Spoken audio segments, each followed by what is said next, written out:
Hello and welcome to my channel. Now, should you buy and invest your time into Path of Titans? That's what we'll be discussing. To answer that question, I'll ask you firstly, do you like dinosaurs? Do you like role-playing as dinosaurs? And lastly, do you like fighting as dinosaurs? If you said yes to these questions, then the game is probably for you. And if you said no or not sure, then we have more to discuss. Firstly, I'll address the elephant in the room of most games. How is the game's monetization? The game is priced at $30 with a 1,500 coins in-game bundle, and 1,500 coins is worth around $25. But with the pricing of the bundles, as you can see, it pretty much is another $30. But at the time of making this video, with the game still being in beta, if you pick up the game for $30, you'll get 2,000 coins for free, which covers the bundle for all dinosaurs, and you can start playing right now, which I think is great to show thanks to everyone supporting the game. I also feel that paying a singular price to own every dino in the game is completely reasonable, especially considering just how many there are.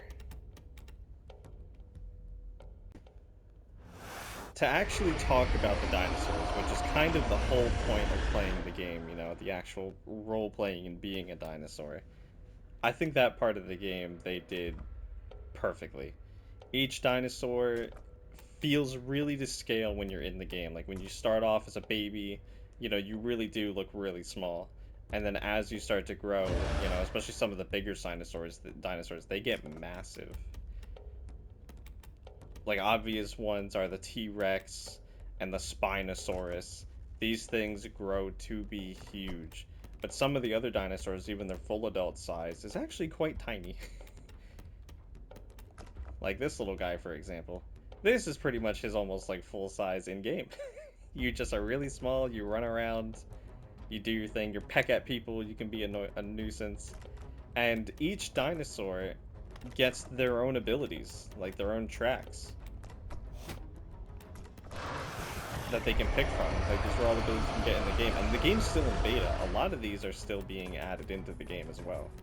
Like, so some characters are missing slots, but they also do have a sense of support units. Certain ones, like this guy here, the Bars, he has a rallying call that increases the defense of all party members within 30 units. So there is actually a bit of composition building if you want to party up with people, but most of the time, people are just getting together, grouping up, and either farming some quests or going to war, simply. But this screen doesn't do it justice. Now we're going to go in-game and actually take a look at it. Sense of scale, this is me and another baby, and that's an adult. That is an adult Eotrike. And yeah. The game, I feel this is also some of the world. This is the impact crater on the map Gondwa. I think the world is quite alive, it's quite green, and you might not see a lot of moving things around me, but that's, I think, one of the highlights of the game, is that if you see a real player, or if you see anything else moving, it's a real player. Like, these two are both real players. There are no NPCs. The world is as alive as the people that are in it. This is what it's like being one of the massive creatures. This is a Spinosaurus.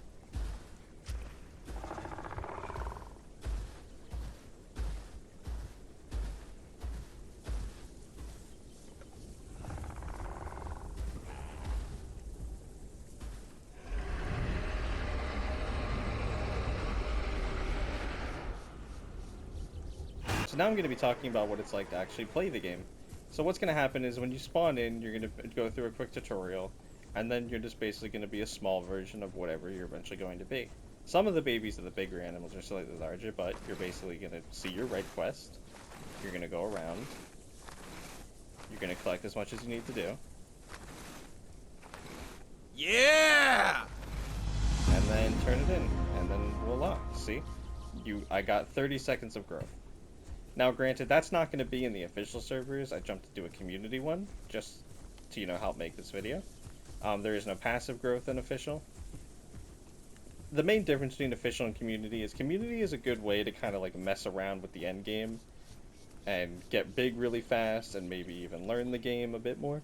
before hopping into officials, if you want to do that. You can use officials as your first time, but that kind of directly leads me into one of the biggest negatives of the game while we're talking about questing, and that can be the questing.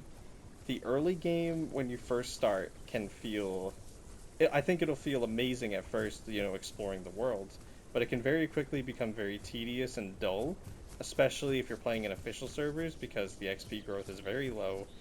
You only get a fraction of what you just saw me get for turning in that quest.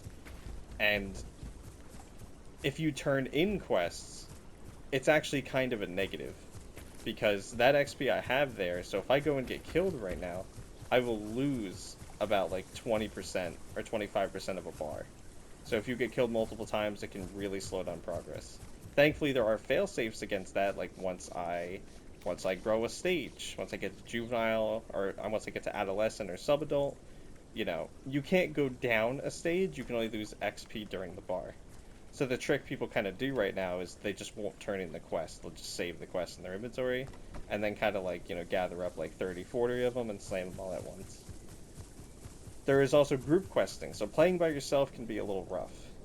And that's the main negative I was talking about, is that this game, if you take a while to find items and it feels like, you spend an hour and a half and you only got like one bar and then you die, the game can feel really bad. Because, as you can see, the map is pretty large, which I think this is a really good sized map, actually. There's a lot of unique places, it feels fun to explore, the thrill of not knowing if you're going to run into other dinosaurs that are just want to eat you or make new friends, because they're all players. But the problem is that, so if you see where I'm standing, I could have a quest that wants me to get milk cat mushrooms. And thankfully, as you can see over here, there are milk cat mushrooms. But this whole area is called Titan's Pass, and down on the map, I'll put an arrow somewhere to point out where I'm talking about. If I go over here, there might not be any milk cat mushrooms. So if you're new to the game and don't realize that the areas are kind of semi-sectioned, so like right now I have button mushrooms, I have milk caps, and there might be flowers somewhere. Well, what if I need sticks? Well, there could be sticks in the zone, but they're nowhere near me, and I won't know that. So you might spend like an hour and a half trying to find sticks, and you just can't, and you get frustrated. So there is a bit of learning curve of understanding where things are in the zones. You will learn it on top of, having to watch out for people, thinking people might want to be your friend, and then they just kill you. Because you kind of have the choice to do whatever you want. The way around that is grouping or hiding or playing safe. You can crouch in this game. You can try to hide in bushes. Stay out of line of sight. Your footsteps are very loud, but you can slow walk and stay hidden. So it's just, my only real negative to the game is, I think, the early game experience when you first start as a new player, I think will vary drastically from player to player. Because the people that start off in groups will probably have a great time. The people that start off by themselves, if they get lucky, might have a good time. But the people that get unlucky or get killed a lot, it could turn people away from the game, because the game doesn't really hold your hand very much after the tutorial. It gives you a quick tutorial of understanding, and then you're off. That's it. Just go get them, Tiger. You don't know exactly where the hot spots are.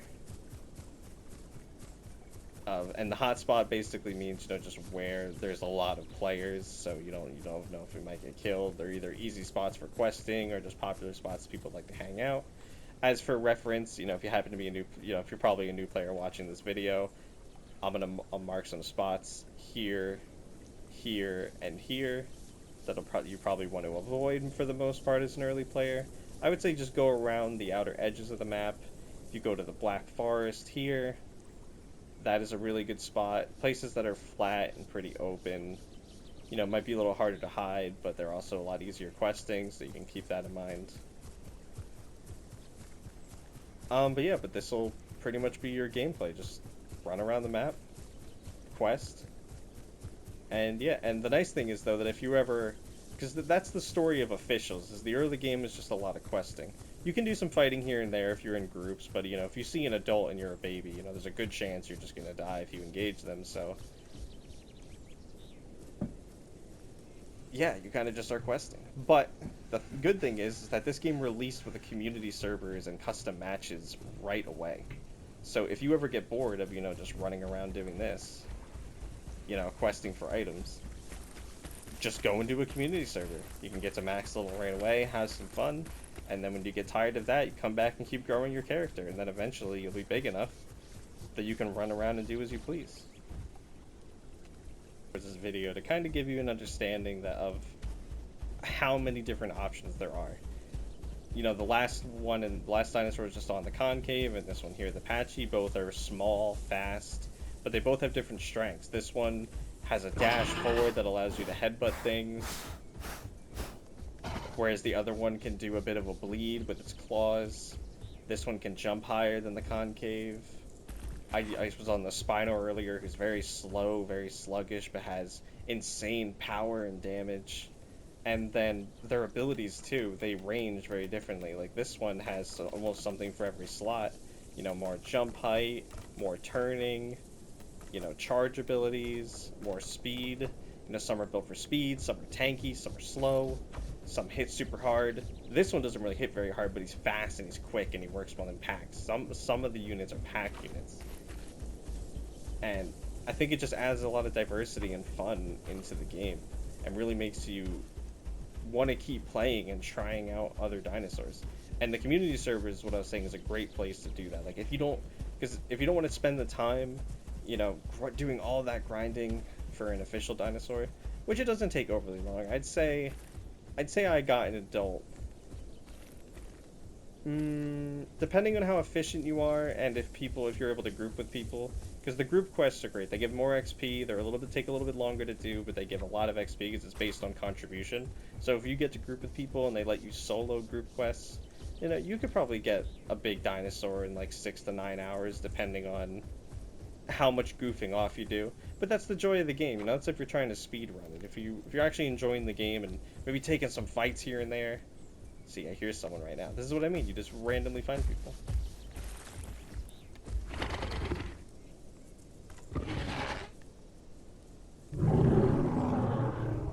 See, some people want to be friendly, some people want to fight. It's just kind of what it is.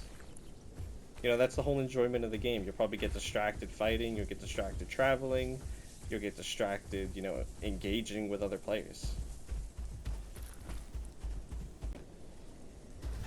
And also the water can be just as dangerous as on land, as you can see, full of crocodiles, full of Spinosauruses.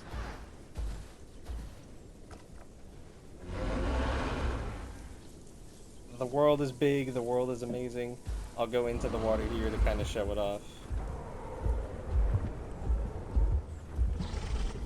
There's diving, there's fishing, you can catch fish with your mouth.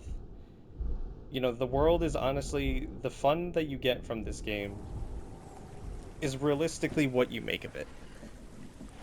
The roleplay you get out of it, the questing enjoyment, just enjoying being a dinosaur in the world, the people you meet along the way, the engagements you have, is really where the fun comes from. Now I'll try to get into a little bit of combat to give you a quick taste of that, and then we'll probably wrap up the video from there. There we go, that looks like a target. Another big boy like me.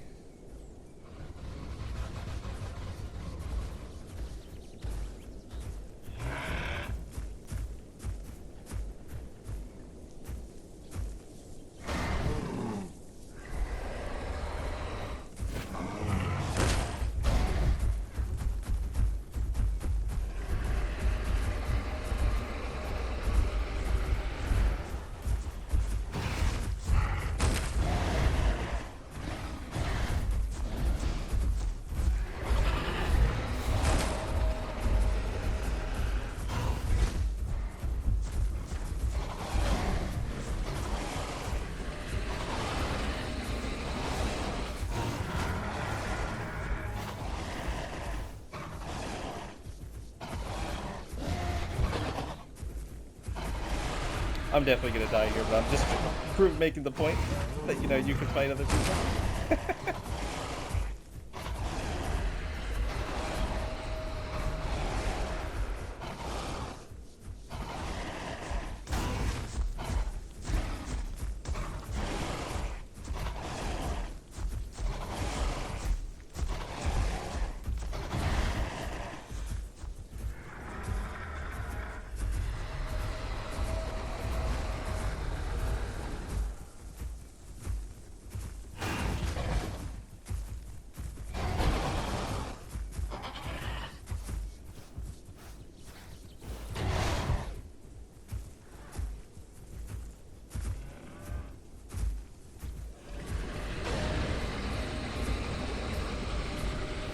Got the backup here.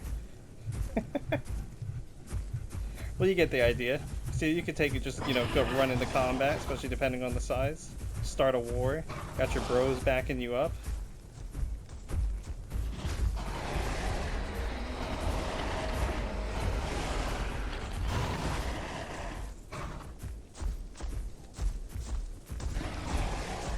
Apaches think they're cute always with their running.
And there's the downside to being big when you start a war with the whole map.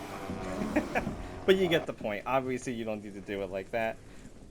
I'm just throwing my life away for the content. So, that is Path of Titan in a nutshell. You grow. You make friends. You eat people. You don't make friends. You beat people up. And you pick things up off the ground and do other things. And get your abilities, and in the current state of the game, the world really is what you make of it. And I hope that in the future content, when the game is full release, because it's still currently in beta technically, even though, let me tell you, it doesn't feel like a beta, but it is. I think this game only has room to grow. And if you are not convinced by that, by this gameplay in this video, that's fine. Everyone's their own taste. But I hope you enjoyed, and if you like dinosaurs, this is a good game. And even if you don't like dinosaurs, but it looks cool, still a good game. If you would like me to make more content on this game that I already still have of some of my channel, and are interested in like tips of how to handle the early game, and maybe kind of fix some of the negatives I was talking about from a lack of knowledge, let me know in the comments.